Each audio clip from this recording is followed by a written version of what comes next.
Hello friends, आप सभी का आपके अपने चैनल एआईएफ कंस्ट्रक्शन पे आप सभी का स्वागत है। दोस्तों, काफी इंपॉर्टेंट टॉपिक के साथ मैं आप सभी के सामने शामिल हो रहा हूं।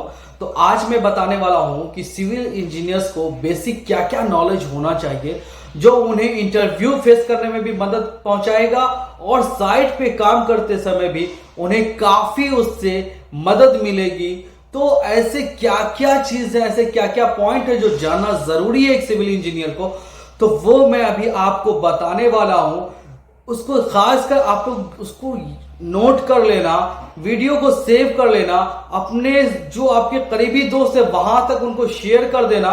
ये बहुत ही इंपॉर्टेंट वीडियो होने वाली है, तो वीडियो में आखिर तक बने रहिएगा। मैं आपको सब्सक्राइब करने के लिए नहीं कह रहा हूं। वीडियो अगर पसंद आए तो आप खुद कर लेना, वरना मत करना। तो दोस्तों, बेसिक नॉलेज क्या क्या होना चाहिए, तो सबसे पहले दोस्तों देखो, अक्सर हम लोग बिल्डिंग में पैरापेट वॉल वगैरह बनाते हैं, तो क्या आपको मालूम है कि उसका हाइट कितना होना चाहिए? तो जब भी आप पैरापेट वॉल का काम करोगे या बनाओगे तो आपको मालूम होना चाहिए कि पैरापेट का जो हाइट होता है वो 1 मीटर मतलब 1 मीटर होता है। जो भी बिल्डिंग के अंदर में विंडो बनाते हो, बिल्डिंग के अंदर में किसी भी जगह पे आप विंडो बनाते हो तो उसका जो हाइट होता है वो 1.2 मीटर होता है। मिनिमम थिकनेस ऑफ स्लैब, मतलब कम से कम हमको स्लैब का थिकनेस कितना रखना चाहिए, तो कम से कम जो है 5 इंच। उसी को आप mm में लोगे तो 125 mm आपको स्लैब का थिकनेस रखना चाहिए। मिनिमम लिंटल थिकनेस, मतलब लिंटल जो होता है बिल्डिंग में, जो लिंटल प्रोवाइड हम लोग करते हैं, तो उसका जो हमें थिकनेस कितना होना चाहिए, 150 mm उसका थिकनेस होना चाहिए। 15 सेंटीमीटर उनका थिकनेस होना चाहिए। अब दोस्तों देख लो, जो डीपीसी करते हैं, मतलब डैम प्रूफ कोर्स जो हम लोग करते हैं, उसका थिकनेस कितना होना चाहिए, तो उसका थिकनेस 2.5 सेंटीमीटर, डीपीसी का थिकनेस जो है 2.5 सेंटीमीटर होना चाहिए। अब दोस्तों देखो, जो हम लोग कॉलम में जो लैपिंग करते हैं, अक्सर जहां पे जिस जगह पे हम लोग लैपिंग प्रोवाइड करते हैं, आप लोग कमेंट में जरूर बताइएगा लैपिंग हम लोग कहां कहां करते हैं, ठीक है। तो अभी मैं आपको बताने वाला हूं कि मैक्सिमम डाया, मतलब कि कितने mm के डाया का लैपिंग हम मैक्सिमम कर सकते हैं, तो वो है 36 mm के डाया का है, जो है 36 mm तक के डाया का हम लैपिंग कर सकते हैं। 36 mm से ज्यादा का जो है अलाउ नहीं है, समझ रहे हैं। उसके बाद दोस्तों आ जाओ, स्लैब में हम लोग मिनिमम जो है हम लोग कितने mm का डाया यूज कर सकते हैं स्लैब में जो रिइंफोर्समेंट प्रोवाइड करते हैं, तो मिनिमम कितने mm, तो 8 mm से कम का डाया हम लोग नहीं यूज कर सकते हैं स्लैब में, ठीक है। ये सारी चीज जो मैं आपको बता रहा हूं उसको नोट कर लीजिएगा, काफी काम आने वाला है आपको।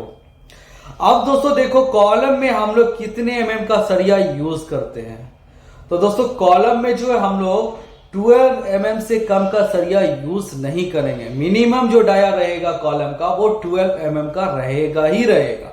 12 mm से कम का हमको नहीं डालना है, ये चीज आप अपने जहन में डाल लीजिए, क्योंकि अक्सर ये सारी चीजें आपको इंटरव्यू वगैरह में पूछी जाती है। अब दोस्तों आ जाते हैं कि एक स्क्वायर कॉलम है, तो एक स्क्वायर कॉलम में हमको कितना नंबर्स ऑफ बार लगेगा मिनिमम, तो स्क्वायर कॉलम में मिनिमम जो है 4 नंबर ऑफ बार्स हमें लगेगा। और यही अगर सर्कुलर कॉलम रहेगा तो सर्कुलर कॉलम में मिनिमम 6 नंबर्स ऑफ बार लगेंगे कॉलम में। रेक्टेंगुलर में 4 लगेंगे और सर्कुलर रहेगा तो उसमें हमें कितना 6 लगेंगे। अब दोस्तों आ जाइए,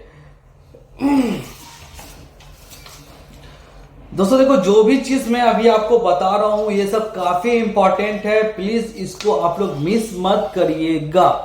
दोस्तों देखो, अब हम लोग जान लेते हैं कि चेयर जो रहता है, जो भी हम लोग स्लैब में चेयर प्रोवाइड करते हैं, तो मैक्सिमम जो है चेयर का स्पेसिंग कितना रहेगा, मतलब कितने कितने दूरी पे एक चेयर है, तो 1-1 मीटर की दूरी पे एक चेयर को हमें रखना है।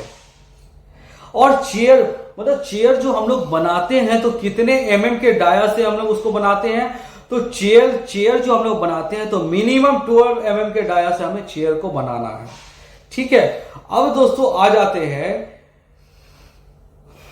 डोवेल्स बार। जो हम लोग डॉयल्स बार छोड़ते हैं किसी जगह से ज्वाइंट करने के लिए, मतलब एक डॉयल्स निकालते हैं ना बिल्डिंग, चाहे बीम से निकाल लेते हैं, बीम से अक्सर निकालते हैं हम लोग, या कॉलम की जगह से निकाल लेते हैं दूसरे को ज्वाइंट करने के लिए, जो डॉयल से बना रहता है। तो डॉयल्स बार हमेशा याद रखना 12 mm से कम का डॉयल्स बार नहीं रखना, 12 mm का हमें मिनिमम रखना ही रखना है। अब दोस्तों आ जाओ, एक बैग जो सीमेंट होता है उसमें कितना 50 kg होता है। उसी तरह से आ जाओ, एक बैग सीमेंट में कितना CFT होता है, तो 1.25 CFT होता है एक बैग सीमेंट में। उसी तरह से कितना क्यूबिक मीटर होता है एक बैग सीमेंट में, तो 0.0347 क्यूबिक मीटर होता है। अब दोस्तों आ जाओ, एक MQ में कितना बैग लगेगा सीमेंट का, तो